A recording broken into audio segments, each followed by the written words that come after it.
كان في قطة صغيرة برتقالية اسمها مشمشي. شكلها عادي من برا، فروها ناعم، عيونها خضراء لامعة، وجرس صغير في طوقها الأزرق، لكن سرها كبير جدا. كل ما تبص في المرايا تدخل عالم تاني. في يوم من الأيام شافت مرآة قديمة في مخزن البيت، قربت منها وفجأة الجرس اللي في رقبتها رن بصوت غريب، والمرآة تحولت لبحر بيلمع. مشمشي اتشجعت وقفزت جوا وطلعت في مدينة مليانة مباني من زجاج ومرايات، وكل مبنى كان يعكس صورتها بشكل مختلف.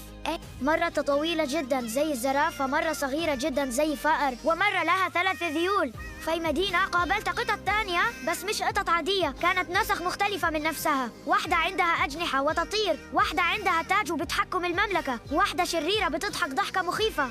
مشمشي اضطرت تلعب لعبة المرايا، كل باب يفتح بمغامرة، وكل نسخة منها تختبرها. واحدة علمتها الشجاعة، واحدة علمتها الذكاء، لكن النسخة الشريرة حاولت تحبسها للأبد في العالم العاكس. في النهاية مشمشي استخدمت جرسها السحري ورنته 3 مرات. فجأة كل المرايات تكسرت وتحولت لنجوم مضيئة، رجعتها لعالمها الحقيقي.